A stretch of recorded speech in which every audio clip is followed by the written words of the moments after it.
Muy buen día a todos los estudiantes que visualizan esta nueva clase. Bienvenidos a Ciencias Sociales y Formación Ciudadana de cuarto bachillerato. El día de hoy vamos a estar visualizando la temática de la descripción de las técnicas de recolección de información, para lo cual voy a estar compartiendo una infografía que contiene toda la información necesaria que vamos a aprender el día de hoy. Va a tener contenidos, ejemplos, y van a haber algunas preguntas, ¿sí? Acá está el título, descripción de las técnicas de recolección de información. ¿Qué es? Son los procedimientos y actividades que le dan acceso al investigador a obtener la información necesaria para dar cumplimiento a su objetivo de investigación. Además, la técnica señala cómo hacer para lograr un fin o hechos propuestos. Tiene un carácter práctico y operativo, mientras que un instrumento de recolección de datos es cualquier recurso que usa el investigador para aproximarse a los fenómenos y sacar de ellos información para su investigación.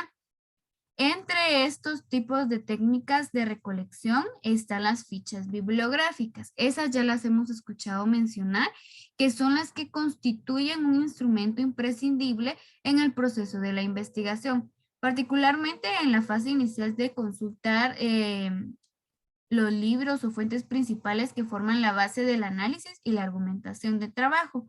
Su función es identificar las fuentes de información que se van a examinar o estudiar para escribir el trabajo. En este caso serían los libros, los folletos, leyes, artículos de revistas, periódicos, algunos documentos gubernamentales, la tesis, fuentes audiovisuales, que en este caso son los videos, todo lo que tenga que ver con información o donde se pueda buscar la información, etcétera.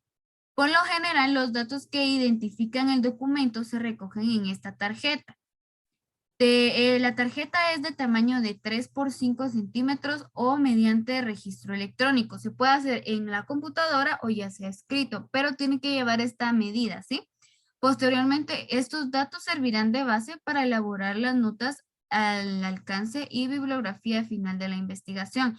Son todos los datos del libro que se necesitan o del documento que se visitó para poder investigar y se pueda sacar nuevamente o se le puede brindar a otra persona para que esta persona pueda investigar en el libro, de qué año es, quién fue el autor, cuál es el título, de qué volumen es, cuál es la editorial, etcétera.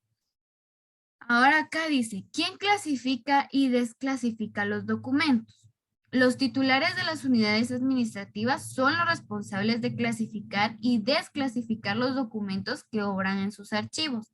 Ante una solicitud de acceso a los documentos que el Comité de Información analiza el caso y resuelve las modificaciones, confirmando o revocando la clasificación. El IFAI, ante un recurso de revisión, determina si procede o no la clasificación. Eso quiere decir que ellos son los que verifican si la ficha sí se encuentra bien y la pueden clasificar o la desclasifican, que eso quiere decir que la quitan del lugar, ¿sí? Entre los elementos que constituyen la ficha bibliográfica, como les mencionaba anteriormente, necesita llevar autor, el título del libro o del documento, edición y editorial. En este caso hay un ejemplo que dice la casa editora o puede ser, qué sé yo, algún tipo de otra editorial que sea aquí en Guatemala, por ejemplo, Piedra Santa, etcétera. El lugar en Guatemala, en Colombia, México, Estados Unidos, Inglaterra, Canadá, ahí tiene que decir en el documento. Es necesario que cada documento tenga estos datos, porque de lo contrario estas fichas bibliográficas se encuentran incompletas. El año, que es muy fundamental, desde 1970 y algo, desde el 2005, lo hicimos de cabal en este año 2021, la investigación tiene que tener el año en que se realizó. Todos los libros lo tienen, por ejemplo acá, y también el año, que en este caso sería la fecha de publicación, el 10 de enero de 1999. O acá dice Villella Roberto, que es el apellido, el nombre y el año en que se realizó, que es el 2008. Esos son los elementos que necesita llevar la ficha bibliográfica. El autor. Ahora vamos a ir desglosando cada uno de estos elementos. Pongan mucha atención. El A es el autor. Se describen los apellidos y luego el nombre del autor, antecedido por una coma. Eso quiere decir que se coloca, por ejemplo, acá, Villella Roberto, coma. Siempre se coloca apellido, nombre y coma, ¿ok? Luego dice, es conveniente señalar que los datos de publicación de un libro siempre deben tomarse de la página de la titulación al interior del mismo. Eso quiere decir que el titular del libro siempre está después de la página principal, se aparece el nombre, ¿ok? Nunca utilices la portada del libro, pues esta normalmente se diseña con fines de mercadeo y se pueden omitir datos importantes, tales como el nombre completo del autor, título o subtítulo y número de la edición, entre otros. Por ejemplo, García Márquez, Gabriel. ¿Sí? B. La B. Cuando son dos autores, coautoría, se escriben los apellidos y nombre del primer autor que aparezca en la portada del libro y el nombre del segundo autor en su forma convencional, nombre de pila, apellido paterno y apellido materno. Ejemplo, Santiago González, Pedro y Juan López. Así se tendría que escribir si es de dos autores, ¿ok? El C, si se trata de tres autores, sigue la regla anterior con el tercer autor. Ejemplo, Santiago González, Pedro, Juan López y Miguel Medina. ¿Sí? Sería así el ejemplo de los tres autores. Y por último, cuando los autores de una obra son más de tres personas, se escribe el nombre del primer autor seguido de la palabra al, o y otros. Ejemplo, Santiago González, Pedro et al. Santiago González, Pedro y otros. Siguiente. Si el nombre del autor no se conoce, la ficha se inicia con el título de la obra. Este es el caso de obras muy antiguas, enciclopedias o ya sea diccionarios. En las fichas bibliográficas se suprimen los títulos profesionales del autor, tales como doctor, licenciado, profesor, etc. Muy bien, esa es la parte del autor. Ahora nos vamos a la parte del título. Como ve, tenemos cuándo son... Muy bien. En la parte del título tenemos prácticamente casi lo mismo que en el área del autor. Y luego vamos a la edición. En la A dice, este dato se indica a partir de la segunda edición. Se omite si la publicación corresponde a la primera edición. La palabra edición se puede abreviar de la siguiente manera. ED. ¿Sí? No es necesario colocar la palabra completa de edición. En el B, cuando se trata de una reimpresión o edición aumentada o corregida, se indica en el lugar de la edición. Se puede utilizar las abreviaturas cor y aun si la edición es corrida o aumentada, respectivamente. Ejemplos, 51, Bavaresco, Aura M. Las técnicas de la investigación, quinta edición revisada y ampliada. Es, Scott, Forestman and Company, Glenview, Illinois, 2021, punto. ¿Sí?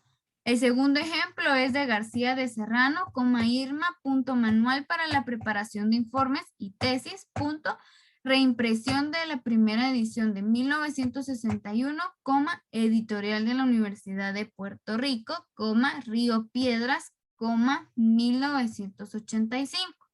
Esos son los ejemplos de cómo se puede colocar la edición, ¿sí? Muy bien. Ahora, permítanme, voy a dejar de compartir para compartirles la segunda parte de la infografía, que es esta. Y nos vamos acá a la parte de arriba, donde está lo de la editorial, ya lo habíamos visto anteriormente. Y vamos con el lugar. El lugar se indica, es donde se indica la ciudad, el país o donde se publicó. Si es la capital de un país o una ciudad bastante conocida, no es necesario indicar el país. B. Si no aparece este dato, en su lugar se escribe s.l.com, que significa sin lugar de publicación. Si no hubiese ningún lugar, ustedes colocan s.l.com. B. Sí, en el año se indica el año en que fue publicado el libro, ya sea 2018, 1900, siempre tiene que llevar el año, ¿ok? Y ahora vamos con las técnicas de información, que es un proceso donde se obtendrá una cantidad específica de documentos que se deben registrar y clasificar por la importancia que estos tengan, por lo innovador de su contenido o por cualquier otro criterio que convenga a la investigación. Tener el registro de cada documento permite un futuro inmediato de recuperar la información necesaria y que se manipule de manera mucho más ágil y mucho más completa. Entre ellos están las fichas de cita textual. Como pueden ver acá está un ejemplo, por ejemplo. Lo podemos observar donde están los registros de los datos de la obra, tipo de ficha. Se transcribe la idea más importante, o sea, se realiza con los datos más importantes de la investigación que se realizó. Luego tenemos de resumen o contenido, está la técnica de registro de resumen o contenido que contiene título, tipo de ficha. Como la obra no es propia, debe registrarse la fuente. Se tiene que colocar de dónde se sacó, ya que no es directamente propia. Es una recapitulación realizada por el autor. No se requiere colocar ningunas comillas, porque el autor fue quien lo realizó. De paráfrasis, que en este caso es lo mismo, lleva lo más importante. Tipo de ficha, se anotan las páginas, se cita la fuente, que es necesario siempre que se lleve. Por ejemplo, acá lleva la fuente, lleva el nombre del documento, la fecha, el autor, etc. Y por último, pues para finalizar, acá tenemos la referencia para que ustedes puedan investigar un poco más acerca del tema y comprendan mucho más la información. La verdad es que la infografía está bastante completa. En estas páginas pueden revisar para que puedan ver muchos más ejemplos. Ustedes también lo pueden realizar con ejemplos que encuentren de algunos libros, empezar a realizarlo porque en la universidad esto les va a servir bastante. Citar es demasiado importante porque de lo contrario esto se conoce como plagio. Si yo no escribo, y eso ya es un delito, si yo no escribo de quién es, en qué fecha, qué lugar, si no se cita, nosotros realmente estamos plagiando esta información porque solo la estamos copiando sin poner el autor. Pero es necesario que se realice para que todos estemos tranquilos y no haya ningún inconveniente. Bueno, como para finalizar en este caso, yo siempre deseándoles que todo en sus hogares se encuentre bien. Recuerden de que deben estar motivados el resto del día, tratar la manera de cuidar a nuestra familia y la salud de cada uno de ellos, sabiendo cómo está la situación el día de ahora, de hoy en día. Está muy complicada con el COVID, hay muy poco trabajo, uno tiene que estar saliendo a hacer mandados, pues siempre hay que estarnos cuidando para que no tengamos ningún problema ni de salud, ni que ninguno de nuestros familiares se contagie de esta enfermedad. Despidiéndome, espero que tengan un fantástico día y recuerden cuidar su salud como la de su familia. Que tengan bendiciones y espero que esta clase del día de hoy sea funcional para ustedes.